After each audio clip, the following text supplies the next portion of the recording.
Yo guys, Zakaragi here for performance review for the Adidas Dame 9. So these guys right here are another hit from Adidas. So before I get into things, I need you guys to do me a huge favor and like and comment on the video. I need this engagement, that way the algorithm sees that, picks up this video and promotes it to more people out there so I can continue to grow and keep putting up videos like this for all of you guys out there. So make sure to go ahead and like and comment. But without further ado, let's get into the good, the bad, and the ugly. And starting with traction, yet again we have another amazing traction setup from Adidas. These did not disappoint whatsoever. Adidas has been killing it on this aspect of their shoes recently out of all the ones that I've reviewed, minus the Harden Volume 8, which I know a lot of you are going to disagree with, but from my experience, they just weren't that good. But these guys right here, the Dame 9s, had elite level grip on all types of movement. Didn't matter if I was stepping back, doing side to side shuffles on defense. These things were amazing. And even on dust, I don't even remember wiping all that much. Like, these things just gripped, and they gripped very damn well. And the only time I can really remember myself having to wipe the outsoles was when I was on those really dusty courts that were just disgusting and haven't been maintained at all. That's when the shoes would actually slide a little bit, but one quick wipe and I was good to go. No issues other than that.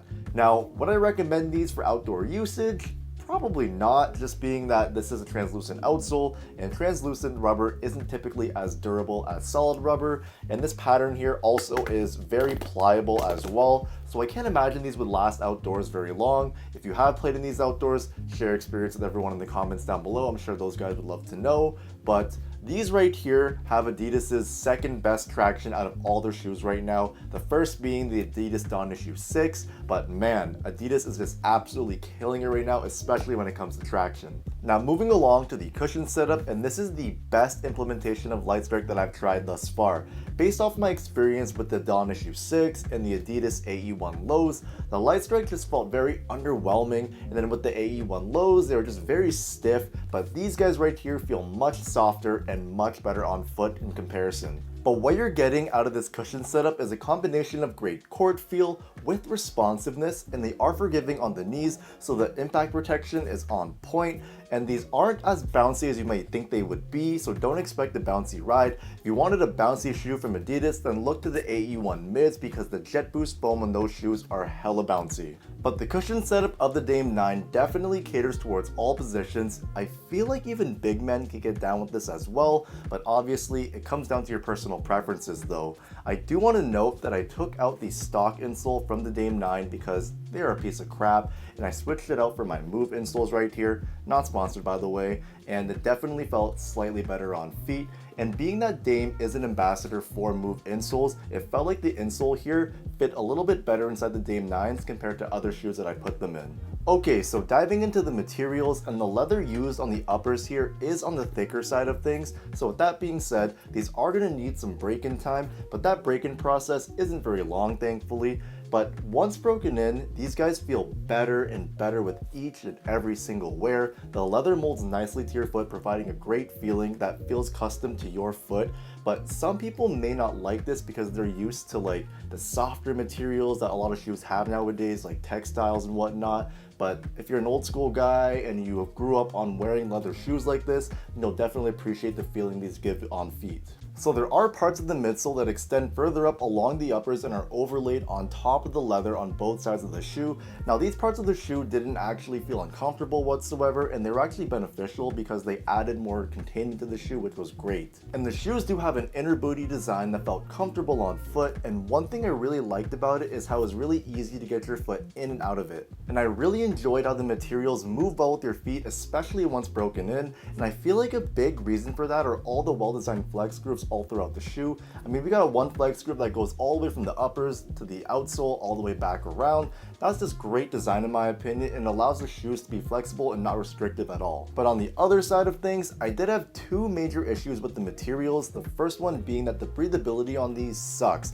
There is no ventilation whatsoever. I know the tongue right here does have some mesh right there, but there is very little to no airflow going through that at all. I did play on these on a really hot court one day because the AC was busted in the gym, and oh my goodness, these things were so damn hot on the inside. It felt very uncomfortable, and it made my feet so sweaty. And I know there's some health related issues when there's no breathability in your shoes, which I don't really know too much, so you guys should look that up on your own time. But my second issue with the materials was that on the right shoe, on both pairs that I have, the part right here on the collar, or I don't know what part exactly, but it was digging into my Achilles and it was a little bit painful. And after playing in the shoes, it definitely felt a little bit sore from where it was digging in. But once I actually broke in the materials, this did improve a little bit as well. So when it comes to the lockdown and support, it was fantastic. Now, if you do plan on getting the bait pair right here, my first recommendation would be to switch out the laces, because the flat lace right here that the shoes initially come with,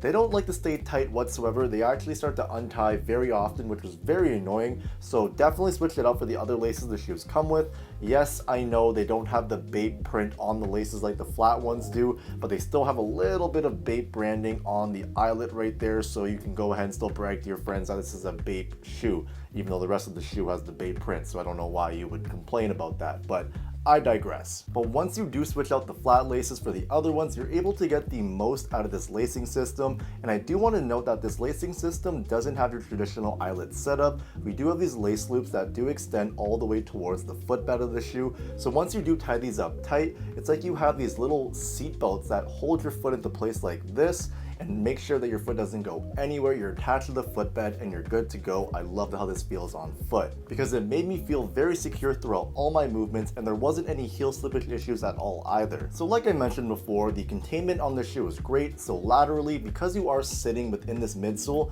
you're not going anywhere. The shoes contain your foot because you are getting this wall of a midsole right there. And then when it comes to the heel counter back here, it is nice and sturdy. So then again, heel containment is great. And we also do have Adidas's torsion plate system right here along the bottom of the shoe, or infinity plate rather, is what it's called. So this right here is going to give you great torsional support and rigidity. So when it comes to support, I literally had no issues whatsoever. These were fantastic and allowed me to play freely with no worries whatsoever. And then finally, when it comes to the fit and sizing of these, they do run slightly long. So if you don't mind having a tiny bit of space in the toe box area, then I'd recommend going true to size. But if you want a snug one-to-one fit, then I'd recommend going a half size down. Now, I went true to size, which is a size 10, and I have no problems whatsoever. I don't mind having the bit of space in the toe box area because I don't like it when my toes are touching the edge of a shoe, especially on all hard stops and whatnot. I can really feel my toes stubbing against the ends of the shoe. I hate that feeling. So true to size worked best for me, but hey, if you like having that feeling, then go a half size down. Also, wide footers should be good to go with going a true to size fit with these, so that's what I'd recommend, but obviously try them on in store first if you can. But overall guys, the Adidas Dame 9 in my opinion is Adidas's best basketball shoe right now. So I'd highly recommend getting a pair of these, and especially if they're on sale, because I've been seeing almost every single colorway go on sale here where I'm at, so definitely invest in a pair and see how great they are. But comment down below and let me know what you think about the shoes. If you have any questions, I'll be happy to try and answer them in the comment section down below. And if you've played in the Dame 9s, share your experience with everyone in the comments down below. But we're at that point in the video now. It's time for hashtag Zacharagi, what you rocking. And for today, I got a classic right here. So these are the Adidas KB8s, or as they're more commonly referred to as now, the Adidas Crazy 8s. If you guys don't know why I called these the KB8s, you should really do your research. But that is it for today, guys. I appreciate you all for watching. I'm signing out. Peace.